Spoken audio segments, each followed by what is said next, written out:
தங்க நகையை விற்று உடனடி பணம் பெற மேக்ஸ் கோல்ட் கால் 04445454545. ரம்ஜானுக்கென்றே பிரத்யேக கலெக்ஷன்கள். ஆசியாவின் மிகப்பெரிய ஜவுளி சாம்ராஜ்யம் தி சென்னை சில்க்ஸ். இந்த வாடகை வெஹிக்கிள்ஸ் எல்லாம் இருக்குது இல்லையா, கமர்ஷியல் வெஹிக்கிள்ஸ். இந்த கமர்ஷியலான வெஹிக்கிள் வச்சிருக்கிறவங்களுக்கு வந்து வாழ்க்கையே வந்து அதுதான் அவங்களுக்கு வந்து சாப்பாடு போட போகுது, அதுதான் எல்லாத்தையுமே அவங்களுக்கு கொடுக்க போகுது. அந்த கமர்ஷியல் வெஹிக்கிளில் வந்து இன்னும் நிறைய பேர் வந்து பயணம் பண்ண போகிறாங்க. அவங்களுடைய வாழ்க்கையிலே நிறைய மாற்றத்தை வந்து அந்த வெஹிக்கிள் கொடுக்க போகுதுன்னா அந்த வெஹிக்கிளுக்கான நம்பர்ஸ் அல்லது அதோட சம்மந்தப்பட்ட விஷயங்களை வந்து எங்களுடைய நேயர்களுக்கு சொல்ல முடியுமா? இந்த கமர்ஷியல் வெஹிக்கிள் வச்சுக்கிறவங்க எல்லாருமே வந்து சம்பாதிச்சுட்டு ஓஹோ நல்ல சொபிஸ்கேட்டடாக நல்ல அவங்க தேவையான லைஃப்பை பூர்த்தி செஞ்சுட்டு நல்லபடி வாழ்ந்துட்டு இருக்காங்களா அப்படின்னு கேட்டிங்கனாக்கா அந்த நம்பரை அவங்களுக்கு கரெக்டாக ஒரு சொன்ன மாதிரி தேவதை நம்பர், ஏஞ்சல் நம்பர், நீங்கள் அதை எடுங்க. ஏன்னா பார்த்தீங்கன்னா அவங்க ஏன் வந்து 75% லாஸில் ஆகுறாங்கன்னு பார்த்தீங்கன்னாக்கா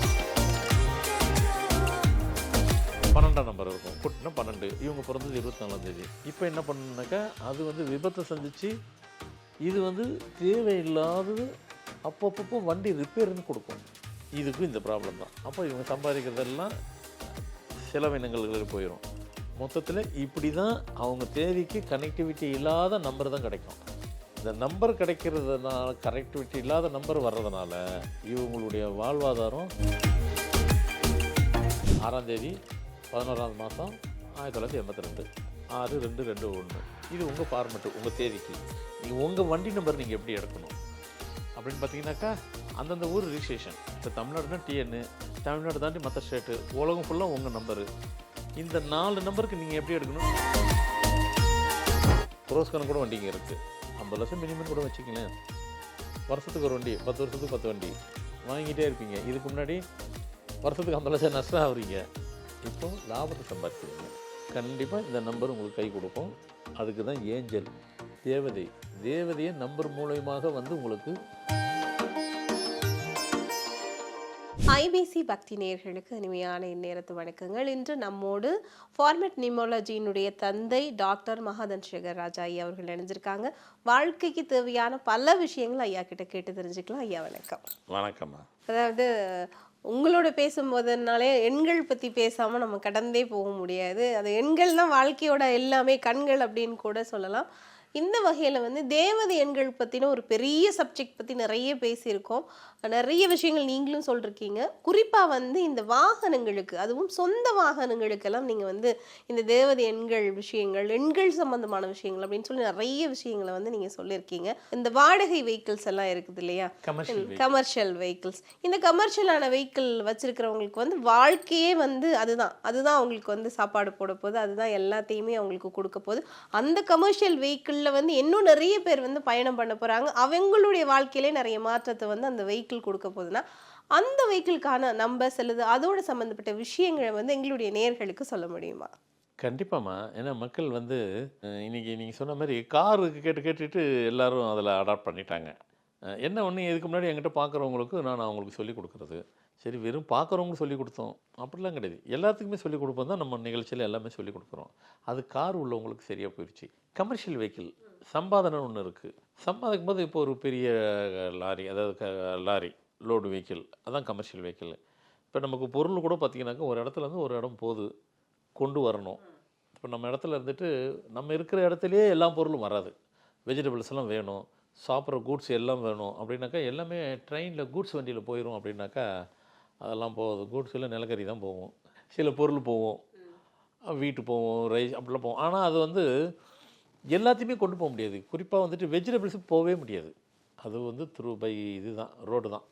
அதில் சின்ன வண்டி, பெரிய வண்டி, லாரின்னு இருக்குது, ட்ரெய்லர் இருக்குது. அந்த ட்ரெய்லரில் 20 வீலு, 10 வீலு, என்னென்னமோ வீல் இருக்குது, 30, 40 என்னமோ நீட்டெல்லாம் இருக்குது. சின்னதும் இருக்குது, குட்டியானன்னு ஒரு பேரை வச்சுருப்பாங்க. இது மாதிரி நிறைய இருக்குது. அதே மாதிரி வந்துட்டு ட்ராவல்ஸ் கார் இருக்குது, இப்படி நிறைய சமாச்சாரம். இதெல்லாம் கமர்ஷியல் வெஹிக்கிள் தான். இந்த கமர்ஷியல் வெஹிக்கிள் வச்சுக்கிறவங்க எல்லாருமே வந்து சம்பாதிச்சுட்டு ஓஹோ நல்ல சொபிஸ்கேட்டடாக நல்ல அவங்க தேவையான லைஃப்பை பூர்த்தி செஞ்சுட்டு நல்லபடி வாழ்ந்துட்டு இருக்காங்களா அப்படின்னு கேட்டிங்கனாக்கா 75% இல்லைன்னு தான் சொல்லணும். ஏன்னா நாம் எல்லாரும் நல்லா இருக்கணும் அப்படின்னு நினச்சிக்கிட்டு அவங்க மூலியமாக தான் எல்லாம் மற்றதெல்லாம் நடக்குது. இந்த டிரான்சாக்ஷனை அவங்க கொண்டு வரல நம்ம எப்படி நம்ம இருக்கிற இடத்துல எல்லா பொருளும் எப்படி கிடைக்கும்? வெஜிடபிள் ஒரு கடையில் எல்லாம் இருக்குன்னாக்கா ஒவ்வொரு ஊர்லேருந்து ஒரு பொருள் வரும். அந்த ஊர்லேருந்து அந்த பொருள் வரும்போது இவங்க தான் கொண்டு வராங்க. அதை கேரி பண்ணிட்டு வர்றது, சுமந்துட்டு வர்றது இவங்க தான். ஆனால் அவங்களும் நல்லா இருக்கணும்ல அப்படின்னு பார்த்தா 75% இல்லை. 25% ஓகே சொல்லிக்கலாம், அதுலேயும் முன்ன பின்ன இருக்கலாம். ஆனால் இப்போ அவங்களும் நல்லா இருக்கணுங்கிறதுக்காக தான் இந்த ப்ரோக்ராம். அவங்களுக்கு அது வாழ்வாதாரம். யாருக்கு அந்த மாதிரி அதை ட்ராவல் பண்ணி அதை கொண்டு கேரி பண்ணுறவங்களுக்கு அது வாழ்வாதாரம். அதோடு நிற்கலை. நாம் என்ன செய்கிறோம்? அது ஒரு நாட்டுக்கு அதுதான் பொருளாதாரம். இவங்களுக்கு வாழ்வாதாரம், நாட்டுக்கு பொருளாதாரம். ஆமாம், அவங்க கொண்டு போகலைனாக்கா அந்த நாடை எப்படி ரன் பண்ண முடியும்? நீங்கள் ஒரு இடத்துலேருந்து ஒரு இடத்துக்கு இன்னொரு பொருளை கொண்டு போனால் தானே அங்கே சர்வே பண்ண முடியும் அந்த ஃபேமிலிங்க, அந்த மக்களுங்க. அப்போது அவங்க தான் ரொம்ப முக்கியம். இராணுவ வீரர் போட்டு அவங்க நாட்டை பாதுகாக்கிறாங்க செக்யூரிட்டியில், இவங்க உணவை பாதுகாக்கிறாங்க இதுக்கு நம்ம உயிர் வாழ்கிறதுக்கு. அப்போ அவங்களுக்கு எல்லாமே நம்ம நல்லதை செய்யணும்னு நினைக்கணும். நம்ம எப்படி செய்ய முடியும்?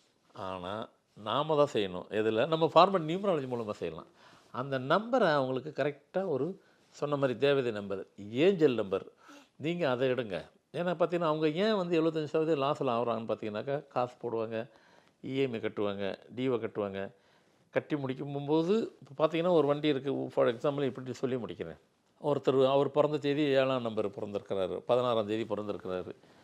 அவர் பிறந்தது, அவர் வண்டி நம்பர் ஒன்று வாங்கியிருக்கிறாரு. அந்த வண்டி நம்பர் கூட்டி பார்த்தாக்கா 30. அவர் 16ஆம் தேதி பிறந்திருக்காரு, வண்டி நம்பர் கூட்டினா 30. அவர் கூட்டி ஒரு நம்பர் வச்சுருக்காரு சொந்தமாக. அது என்னடா நம்பர்னு பார்த்தீங்கன்னா 30னா 3 இருக்குது. இப்போது இந்த வண்டியை வச்சுட்டு நம்ம சொன்ன மாதிரி பொருளை கொண்டு வர்றாரு, கேரி பண்ணுறாரு, எடுத்து இதே பண்ணிக்கிட்டே இருப்பார். இது ஓடிச்சின்னா லாபம், சம்பாரிச்சின்னா லாபம், அந்த காசு மிச்சம் ஆனால் லாபம். ஆனால் அவருக்கு மிச்சம் ஆகுதானாக்கா இந்த மாதிரி உள்ள காம்பினேஷன் உள்ளவங்களுக்கு விபத்துகளுக்காக நடக்கக்கூடிய செலவினங்கள் தான் அதிகம். அதெல்லாம் நடக்காமல் இருக்கணும், இருந்தால் தான் அவங்களுக்கு லாபம். ஏன்னா அது நடக்கும்போது என்ன ஆகுதுன்னு கேட்டிங்கனாக்கா, அதுக்கு அவங்க ஸ்பெண்ட் பண்ணுறதுக்குள்ளே இவங்களுடைய உழைப்பு மொத்தமாக அங்கே போயிடும். இவங்களுடைய பணம் சம்பாதனை மொத்தமாக அங்கே போகும். அது மட்டும்தானே போது பத்தலைன்னு சொல்லி வெளியே கடன் வாங்குவாங்க. ஸோ மொத்தத்தில் கூட்டி கழித்து 10. அந்த படம் அந்த வண்டி டியூ முடிகிறதுக்குள்ளே இவங்க டியூவில் ஆயிடுவாங்க. டபுள் மடங்கு 3 மடங்கு கடனாளி ஆயிடுவாங்க. கூட்டி கழித்து பார்த்தா விவசாயம் மாதிரி தான். விவசாயிகள் மட்டும் எந்த விவசாயிங்க சம்பாரிச்சு ஓஹோன்னு இருக்காங்க? அதெல்லாம் கிடையாது. அதே தான் அந்த டிரான்ஸ்போர்ட்டரும் கமர்ஷியல் வெஹிக்கிளும். அப்போ எல்லாம் லாஸில் தான் வருவாங்க. சில வண்டி இருக்குது. சில பேர் பார்த்திங்கன்னா 24ஆம் தேதி பிறந்திருப்பாங்க. அவங்க வண்டி நம்பரை கூட்டினீங்கனாக்கா 12ஆம் நம்பர் இருக்கும். கூட்டினா 12. இவங்க பிறந்தது 24ஆம் தேதி. இப்போ என்ன பண்ணுனாக்கா அது விபத்தை சந்திச்சு இது தேவையில்லாதது அப்பப்போ வண்டி ரிப்பேர்னு கொடுக்கும். இதுக்கும் இந்த ப்ராப்ளம் தான். அப்போ இவங்க சம்பாதிக்கிறதெல்லாம் செலவினங்களுக்கு போயிடும். மொத்தத்தில் இப்படி தான் அவங்க தேதிக்கு கனெக்டிவிட்டி இல்லாத நம்பர் தான் கிடைக்கும். இந்த நம்பர் கிடைக்கிறதுனால, கனெக்டிவிட்டி இல்லாத நம்பர் வர்றதுனால இவங்களுடைய வாழ்வாதாரம், இவங்களுடைய லைஃப்பை ரன் பண்ணுறது முடியாமல் போய் மொத்தத்தில் எல்லாம் டெபிட்டில் தான் இருப்பாங்க. டெபிட்னா கடனில் தான் இருப்பாங்க. சம்பாதிக்கிறாங்க, நல்லா சம்பாதிக்கிறாங்க, அந்த காசே இல்லை. எல்லாம் இந்த மாதிரி செலவு தான். அவங்களுக்கு இந்த மாதிரி செலவுன்னு ஒன்று இல்லாமல் இருந்தால் தான் அவங்க மிக லட்சாதிபதி கோடீஸ்வரனாக இருப்பாங்க. லட்சாதிபதி கோடீஸ்வரன் என்னங்க? ஆமாம், ஒரு வண்டி 2 வண்டி வச்சு தான் லட்சாதிபதி. 20-30 வண்டி வச்சா கோடீஸ்வரன். சின்ன லாஜிக்கு தானே. ஆனால் அதெல்லாம் நடக்குதுன்னாக்கா, ஆமாம், இது லாபமாக வந்தால் லட்சாதிபதி கோடீஸ்வரன், நஷ்டம் அடைஞ்சால் அதுவும் அதே தான். என்னது? அந்த அமௌண்ட்டுக்கு லட்சாதிபதியோட கடனாயிலே ஆகிட்டாங்கன்னு அர்த்தம். இப்போது சரி சப்ஜெக்ட்டுக்கு வருவோம். இப்போது ஒரு உதாரணத்துக்கு ஒருத்தர் டேட் ஆஃப் பர்த் சொல்கிறேன். இது எக்ஸாம்பிளுக்கு தான், நீங்கள் அப்படியே செய்ய முடியாது. அதாவது இதுவும் வேலை செய்யுதுங்கிறது நீங்கள் புரிஞ்சுக்கிறதுக்காக சொல்லப்பட்டது. ஒருத்தர் என்ன தேதியில் பிறந்திருக்கிறீங்க அப்படின்னு பார்த்தீங்கன்னாக்கா 6ஆம் தேதி பிறந்திருக்கிறீங்க, மாதம் 11, வருஷம் 1982. அப்போது 6-2-2-1. ஏன்னா ஃபார்மெட்டில் உங்களுக்கு தெரியும். 6ஆம் தேதி 11ஆவது மாதம் 1982, 6-2-2-1. இது உங்கள் ஃபார்மெட்டு, உங்கள் தேதிக்கு. நீங்கள் உங்கள் வண்டி நம்பர் நீங்கள் எப்படி எடுக்கணும் அப்படின்னு பார்த்தீங்கன்னாக்கா, அந்தந்த ஊர் ரிஜிஸ்ட்ரேஷன். இப்போ தமிழ்நாடுனா டிஎன்னு, தமிழ்நாடு தாண்டி மற்ற ஸ்டேட்டு, உலகம் ஃபுல்லாக உங்கள் நம்பரு. இந்த 4 நம்பருக்கு நீங்கள் எப்படி எடுக்கணும்? 6666ன்னு எடுக்கணும். இதுதான் ஏஞ்சல் நம்பர். மொபைலுக்கு 4 நம்பர் ரிப்பீட்டடாக இருந்ததுன்னா தான் ஏஞ்சல். வெஹிக்கிளுக்கு 3 போதும். ஆனால் இந்த இடத்துல 4 வேணும். உங்கள் டேட் ஆஃப் பர்த்துக்கு மாறும். 6666 டிஎன்னும் கனெக்ட் ஆகும். ஏன்னா அதை நான் சொல்லக்கூடாதுன்னு சொல்ல முடியல எனக்கு. ஒவ்வொரு இடத்துக்கும் ஒன்று ஒன்று மாறும். இப்போ நீங்கள் வெளிநாட்டுலாம் பார்த்தீங்கன்னாக்கா இங்கிலீஷ் நம்பரும் அந்த ஏபிசிடி உள்ள நம்பரும் இந்த நம்பரும் ரெண்டும் கனெக்ட் ஆகும். அவங்களே சூஸ் பண்ணிக்கலாம். உங்களுக்கு தேவையான நம்பரை நீங்கள் போட்டுக்கலாம். அந்த ஆர்டிஓ நம்பர் மட்டும் அங்கே உள்ளது நம்பர் மட்டும் சொல்லிடுவாங்க, அது ஸ்டாண்டர்டு. இதே நீங்கள் என்ன நம்பர் வேணாலும் சூஸ் பண்ணிக்கலாம், பணத்தை கட்டிக்கிடலாம். சில பேர் அவங்க பேரே கூட போட்டுக்கலாம். அது எல்லா நாட்டிலையும் அதெல்லாம் உண்டு, அந்த ஆப்ஷன்ஸ்லாம் இருக்குது. அவங்க இதில் போட்டுக்கிட்டு அதை போட்டுக்கிட்டால் கூட அதுக்கு ஸ்பெஷல் நம்பரு. இப்போ எல்லாமே சேர்த்து அங்கே சேர்த்து இங்கே சேர்த்து எல்லா இடத்துலையும் நான் இப்போ இந்த நம்பர் வாங்குற சிஸ்டம் வந்துட்டு உலகம் ஃபுல்லாக இந்த ஏஞ்சல் நம்பர்னு அவங்க சொல்கிறதில்ல, பணம் தனியாக கட்டு, ஸ்பெஷல் நம்பர்னு பணத்தை கட்டுன்ட்டு நல்லா சம்பாதிக்கிறாங்க. அரசாங்கமே சம்பாதிக்கட்டும். ஆனால் என்னை பொறுத்த வரைக்கும் அரசாங்கம் நல்லா சம்பாதிச்சா சந்தோஷம். அதை வாங்குறவங்க நஷ்டம் அடையக்கூடாது, அவங்களும் சம்பாதிக்கணும். அதுக்கு தான் இது. அப்போ நீங்கள் அப்படி எடுங்க. அடுத்து இன்னொரு தேதிக்கு சொல்லிட்டேன். ஒரு நம்பர் சொல்லிட்டேன். இன்னொன்றுக்கு வந்துட்டு திருப்பி 11/6/1982. அப்போ இது 2/6/2 திருப்பி ஒன்று வருது. இதுக்கு நீங்கள் என்ன எடுக்கலாம் அப்படின்னு பார்த்தீங்கன்னாக்கா 222 2 2 2 3 2. இந்த உங்களுக்குள்ள இந்த இங்கிலீஷ் நம்பரும் வேலை செய்யும். அது நீங்கள் கொஞ்சம் சொன்னால் நல்லா இருக்குமே நீங்கள் நினைப்பீங்க. ஆனால் நான் சொல்ல முடியாது, சொல்லக்கூடாது, இல்லை சொல்ல முடியாது, வராது அது நான் சொன்னேன்னாக்கா. இதை நீங்கள் கன்சிடர் பண்ணணுங்கிறது மட்டும்தான் நீங்கள் புரிஞ்சுக்கணும். இதையும் பார்க்கணும். இதுக்கு மட்டும் சொல்கிறேன். இங்கே 222 ஏஞ்சல் தான். ஸோ இப்படி இந்த மாதிரி நம்பரை நீங்கள் உங்கள் டேட்டுக்கும் கனெக்டிவிட்டி ஆகிற மாதிரி நீங்கள் எடுத்துட்டீங்கன்னாக்கா ஒரு காலம் நீங்கள் நஷ்டங்கிறதெல்லாம் ஆகவே ஆக மாட்டீங்க. ஆகாது, கடைசி வரைக்கும் இருக்காது. ஒரு வருஷத்துக்கு ஒரு வண்டி வாங்குவீங்க. ஏன்னா நீங்கள் வாங்குகிற வண்டியெல்லாம் பார்த்தீங்கன்னா மினிமம் தான் நான் சொல்கிறேன். அதான் நான் இப்போ ஒரு அமௌண்ட் சொல்ல ஒரு 50 லட்சம் சொல்கிறேன்னு வைங்களேன், அது கிடையாது. அது வண்டியை பொறுத்து இருக்கும். குரோஸ் கணக்கு கூட வண்டிங்க இருக்குது. 50 லட்சம் மினிமம் கூட வச்சுக்கலேன். வருஷத்துக்கு ஒரு வண்டி, 10 வருஷத்துக்கு 10 வண்டி வாங்கிட்டே இருப்பீங்க. இதுக்கு முன்னாடி வருஷத்துக்கு 50 லட்சம் நஷ்டம் ஆகுறீங்க, இப்போது லாபத்தை சம்பாதிக்கிறீங்க. கண்டிப்பாக இந்த நம்பர் உங்களுக்கு கை கொடுக்கும். அதுக்கு தான் ஏஞ்சல், தேவதையை நம்பர் மூலயமாக வந்து உங்களுக்கு உதவி பண்ணுவாள் அப்படின்னு தான் அர்த்தம் அது. ஸோ இனிமேல் வந்துட்டு இந்த மாதிரி நான் முதல்ல சொன்ன மாதிரி உங்களுக்கு வாழ்வாதாரம், அந்த நாட்டுக்கு பொருளாதாரம். ஆமாம், நீங்கள் நஷ்டம் அடைஞ்சிக்கிட்டே போனீங்கன்னாக்கா நாடு எங்கேருந்து தாங்கும்? நீங்கள் லாபமாக அடைய நாடும் வந்துட்டு இன்னும் லாபம் அடையத்தான் செய்யும். ஏன்னா உங்களுக்கு வந்து லாபம் வர உங்களுக்கு மகிழ்ச்சி அதிகம் வர சந்தோஷம் அதிகம் வர உங்கள் லைஃப்பை, உங்கள் பிஸ்னஸ் இன்னும் நீங்கள் டெவலப் பண்ணுறீங்க. ஒரு வண்டி வச்சுருந்தீங்க, 10 வண்டியை வாங்குறீங்க. 10 வண்டி வாங்கும்போது இப்போ பொருளாதாரம் ஏறத்தானே செய்யும். அதான் லாஜிக்கு. ஸோ உங்கள் பொருளாதாரம் ஏறுது, நாட்டு பொருளாதாரம் ஏறுது, இது உலகம் ஃபுல்லாக பொருந்தும். இனிமே இப்போ நீங்கள் நினைப்பீங்க, ஐயா நீங்கள் பாட்டு சொல்லிட்டு போயிட்டீங்க, இந்த நம்பரை எடுக்கிறதுக்கு நாங்கள் தனியாக செலவு பண்ணணுமேன்னு சொல்லுவீங்க. ஆமாம், கண்டிப்பாக. வண்டி வாங்கும்போது ரிஜிஸ்ட்ரேஷன்றது உலகம் ஃபுல்லாக அதுக்கு தனி செலவு ஆகத்தான் செய்யுது. அந்த செலவு லிஸ்ட்டில் இந்த செலவை சேர்த்துக்குங்க. அதுக்கு நிறைய செலவு தான் ஆகும். நிறையன்னு அப்படி கிடையாது, அதுக்கு செலவாகும். நிறையன்றதெல்லாம் இல்லை, அதுக்கு தனி ஸ்பெஷல் ஃபீஸ் இருக்கும். அரசாங்கம் வாங்கும். கட்டுங்க அந்தந்த நாட்டுக்கு. கட்டிட்டு, ஏன்னா நீங்கள் ஒரு முறை தான் கட்ட போகிறீங்க. அதை என்ன ஒவ்வொரு மாதமாக கட்ட போகிறீங்க, மாதம் டியூ தான் கட்ட போகிறீங்க. அந்த டியூ இருக்குது பார்த்தீங்களா, அவ்வளோ கஷ்டப்பட்டு கட்டுவீங்க. இந்த ஏஞ்சல் நம்பர் எடுங்க, உங்கள் டியூவே வந்துட்டு ஈஸியாக ஒரு வாரம் 10 நாளில் எடுத்துடுவீங்க. நீங்கள் டியூ எடுத்தால் மீதி காசெல்லாம் உங்கள் லாபம் தானேங்க. நீங்கள் 30 நாள் சேர்ந்தால் கூட டியூ கட்ட முடியாமல் வெளியே கடன் வாங்கி தான் கட்டுறீங்க. யார்? 75% உள்ளவங்க. இப்போது ஒரு வாரம் 10 நாளில் உங்கள் டியூ காசை எடுத்துட்டீங்க. மீதி உங்கள் காசு, உங்கள் லாபம் அது மிச்சம் பண்ணலாம். உங்கள் லாபம் உங்களுக்கு தான் சேரணும்.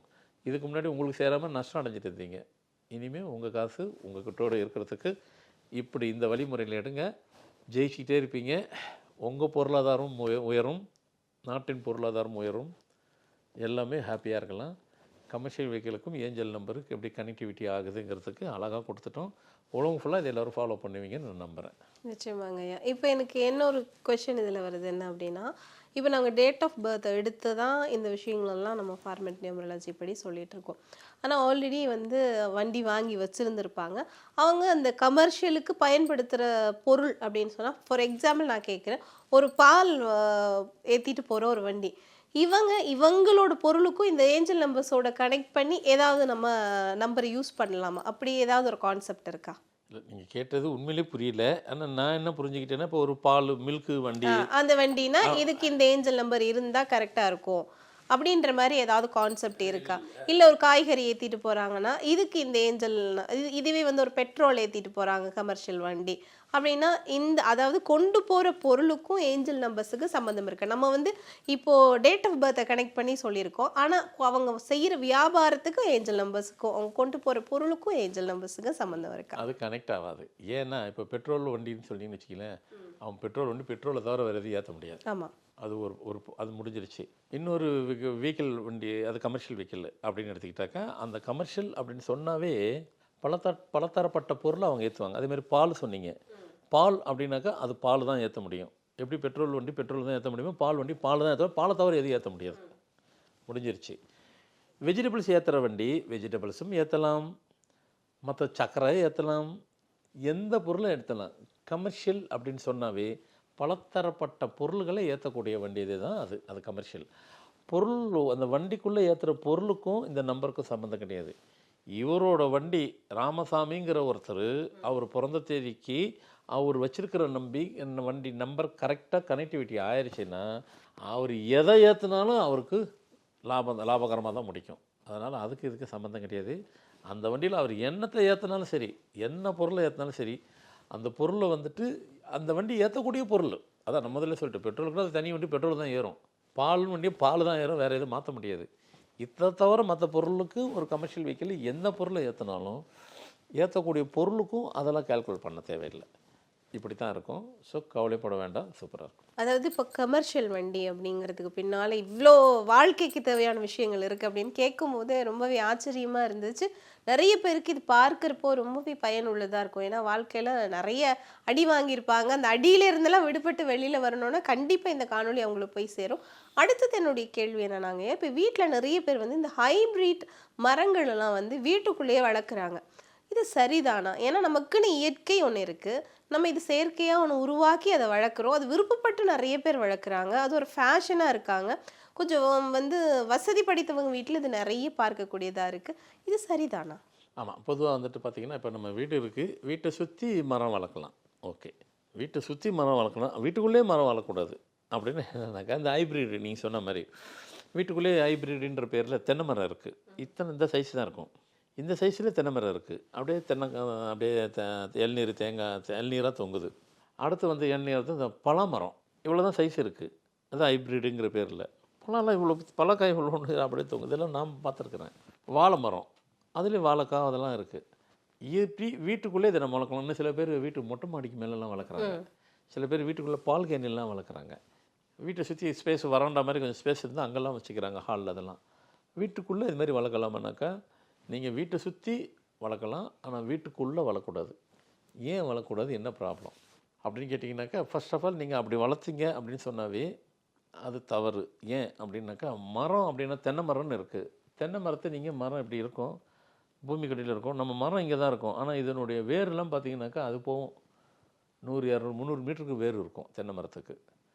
அப்போது வேறு விட்டு வளரக்கூடியது, அது விருப்பப்பட்டு வேறு விடுது, அது சந்தோஷமாக வேறு விடுது. நீங்கள் இந்த ஹைப்ரிட்டுங்கிற பேரில் நீங்கள் இந்த இத்தினோண்டு இதுக்குள்ளே வந்து பார்த்தீங்கன்னாக்கா அது வேரெல்லாம் விடாது. வேர் விடாமல் அதை வந்துட்டு வளர்த்து பண்ணும்போது அப்போ அந்த மரம்லாம் நீங்கள் வளர்க்குற மரம் அத்தனை மரமும் சாபம் விடும். ஆமாங்க, அதை நீங்கள் அதனுடைய இயற்கையை நீங்கள் வளர்க்க விடலை இல்லை, அப்போ அது சாபம் தான். ஏன்னா எங்கள் மரம்லாம் சாபம் விடுமா? ஏன் விடுது? இப்போ உங்களே உங்கள் வாயில் சொல்ல வைக்க போகிறேன். ஏன் விடுது அப்படின்னாக்கா, தென்னை மரத்தில் என்ன கொடுக்க போகுது? இளநீர், தேங்காய். ஆமாம், இந்த இளநீர் தேங்காய் முதல்ல யாருக்கு படைக்கிறோம்? கடவுளுக்கு படைக்கிறோம். அடுத்து வாழை மரம் சொன்னோம். வாழை மரம் வந்து வாழைக்காய் வருது, அப்புறம் வாழைப்பழம் வருது. வாழைப்பழம் முதல்ல யாருக்கு படைக்கிறோம்? சாமிக்கு படைக்கிறோம். பழமரம் முக்கனி, பழமரம் யாருக்கு படைக்கிறோம்? சாமிக்கு தான். கடவுளுக்கு படைக்கிறத கொண்டு போய் நம்ம சௌகரியத்துக்கு வீட்டுக்குள்ளே அந்த மரத்தெல்லாம் வந்து வளர்த்தாக்கா அது இயற்கையாக விடவில்லை என்றால் அந்த மரம் ஏன் சாபம் விடாது? விடுமா இடாதா? கண்டிப்பாக இடும். அப்போது ஐயோ என்னங்க பயம் காமிச்சிட்டிங்களே, பயமாக இருக்கா இப்போ நீங்கள் சொல்கிறது அப்படின்னு நிறைய பேர் பார்த்துட்டு இருப்பாங்க. ஏன்னா உங்கள் மைண்ட் வாஷ் கேட்குது, கண்டிப்பாக இருக்கும். சரி, வச்சுருக்கீங்க என்ன பண்ணுறது, வாங்கிட்டீங்க என்ன பண்ணுறது, இருக்குது என்ன பண்ணுறது, ஒன்றும் கவலை இல்லை. உங்கள் வீட்டை சுற்றி மண் சார்ந்த இடத்துல இருக்குனாக்கா அது மண்ணுக்குள்ளே வச்சுருங்க. அது வேர் விட்டு அது பாட்டு வளர்ந்துட்டு போட்டோம், அது சௌகரியத்துக்கு அது வளர்க்கட்டும், ஒன்றும் ஆகாது. எங்கள் வீடு இல்லைங்க, நாங்கள் அப்பார்ட்மெண்ட்ஸில் இருக்கோம் அப்படின்னா நீங்கள் வளர்க்காதீங்க. அந்த மாதிரி யார் இருக்கும் நண்பர்கிட்ட கொடுத்துருங்க. ஏன்னா கடவுள் நாம் இப்படி இருக்கணும் மனுஷன்னா, நாம் இப்படி இருந்தால் தான் நம்ம மனுஷன். நம்மளை கொண்டு போய் நம்மளை மாற்றி வேறு மாதிரிலாம் பண்ணோம்னாக்கா அது இயற்கைக்கு ஒத்து யார் செஞ்சாலும் அது கடவுள் ஏற்றுக்க மாட்டார், அவங்கள தண்டிப்பார். அதேமாரி இயற்கையையும் இந்த தென்னை மரம்னா இப்படி தான் இருக்கணும், வாழை மரம்னா இப்படி தான் இருக்கணும், பலா மரம்னா இப்படி தான் இருக்கணும், அவர் படைச்சி வச்சதை போய் நாம் போய் ஹைப்ரிடுங்கிற பேரில் மாற்றினாக்கா அவர் ஒன்றும் செய்ய மாட்டார். அவங்கவுங்களுக்கு ஒரு பவரை கொடுத்துட்டாரு, அவங்க என்ன சொல்லுவாங்களோ அதை சொல்லுவாங்க. அப்போ மரத்துக்கெல்லாம் சாபம் விடக்கூடிய சக்தி மரத்துக்கு இருக்கா? இருக்குது. அது எப்படிங்க இருக்கும்? மரம்லாம் என்ன பேசுதா? இது வந்து மர சாபம் தான் அப்படின்னு நம்ம கண்டுபிடிக்கணும், அல்லது இதுதான் நம்மளோட லைஃப்ல இந்த மரம் விட்ட சாபம் தான்றதுக்கு ஏதாவது ஃபீல் பண்ண முடியுமா? அதுதான் சொல்ல வரேன். இப்போ அரச மரம் இருக்குது, வேப்ப மரம் இருக்குது. இந்த 2 மரமும் எங்கேயாவது ரேராக தான் இருக்கும். ரெண்டும் ஒரு சேர்ந்தா போல் வளர்ந்துருக்கு அப்படின்னு பார்த்தீங்கன்னாக்கா அந்த இடத்துக்கிட்ட போய் நீங்கள் நின்று பாருங்களேன், என்னமோ ஒரு பெரிய பவர் இருக்கிறது ஃபீல் இருக்கும். ஃபீல் இல்லை, இட்ஸ் ட்ரூ, அது உண்மை. அது அந்த நின்று அந்த இடத்துல காற்று சுவாசித்தாலும் ஒரு மாதிரி இருக்கும், அந்த இடத்துல நின்னாலே ஒரு பவர் நல்லா ஃபீல் பண்ணுற அளவுக்கு இருக்கும், அவ்வளோ பவர்.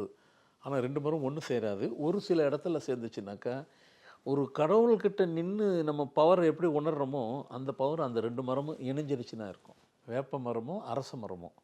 பொதுவாக வேப்ப மரத்துக்கு ஒரு தனி இருக்கும், அரச மரத்துக்கு தனி இருக்கும். 2 இணைஞ்சாம்பர் சில இடத்துல இருக்கும். அங்கே நினைப்பு அப்போது மரத்துக்குள்ளே மரம் இணைஞ்சிருச்சு, அப்படி ஒட்டின மாதிரி வளர்ந்துருச்சுனாவே பவர் ஃபீல் பண்ண அந்த மரத்துக்கிட்ட நின்று பாருங்கள். ஆனால் இப்போ நான் சொல்லும்போது சில பேர் அந்த கிராமத்தில் ஆளுங்க ஏற்றுப்பாங்க, அவங்களுக்கு தெரியும் 2 மரம் இணைஞ்சிருச்சுனாவே இணைஞ்சா போல் சில இருக்குன்னா அந்த இடத்துல ஏதோ ஒரு பவர் இருக்கும். உடனே இவங்க என்ன செஞ்சுருவாங்க, அதுதான் கடவுள்னு சொல்லிட்டு சாமி கும்பிடுவாங்க. அது உண்மையான சிவன் சக்தி அப்படின்னு சொல்லுவாங்க. சொல்லி மஞ்சள் துணி கட்டி சாமி கும்பிட ஆரம்பிச்சிருவாங்க, பார்த்துருக்கேன் நான். அது சிவன் சக்தின்னு சொல்லி சாமி கும்பிட்றத பார்த்துருக்குன்னு சொல்கிறீங்க. அப்போ பவர் இருக்குது தானே, அப்போ அது ஏன் சாப்பிடாது? அதான் இது.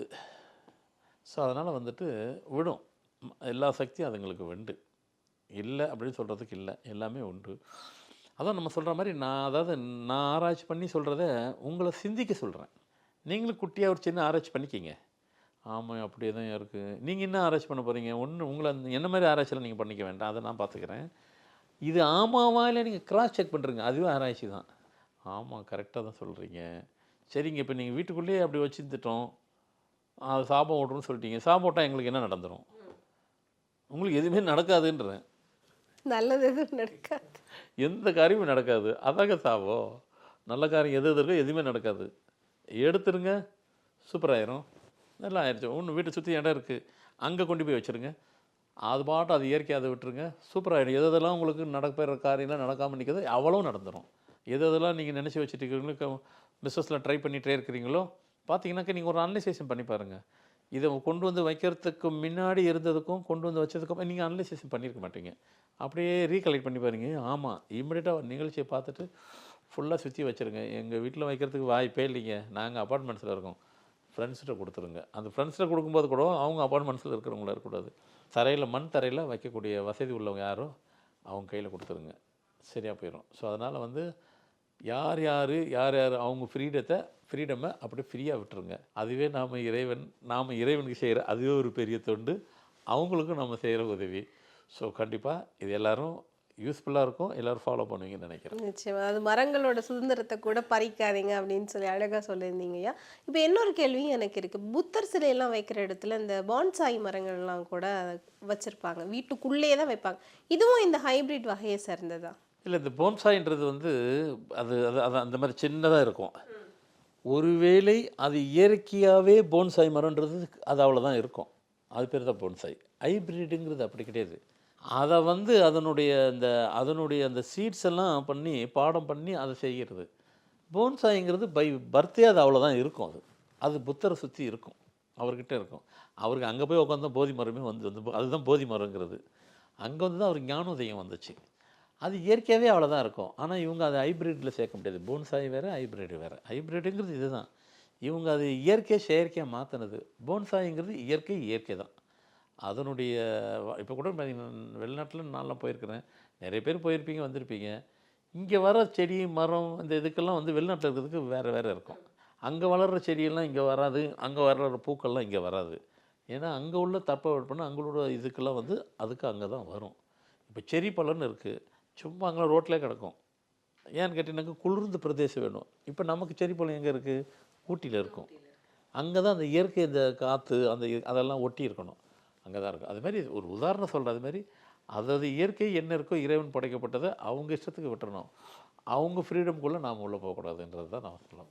நிச்சயமா இயற்கையாக விட்டுறணும், இயற்கையோடு வாழ முடியும் அப்படிங்கிற பல விஷயத்த இந்த நேர்காணல் மூலமாக நிறைய பேருக்கு நிறைய நன்மை தரக்கூடிய பல விஷயங்களை வழிகாட்டெல்லாம் சொல்லியிருந்தீங்க ஐயா. இந்த நேரத்துக்கும் நேர்காணலுக்கும் உங்களுக்கும் ரொம்பவே நன்றிங்க. வணக்கம்மா.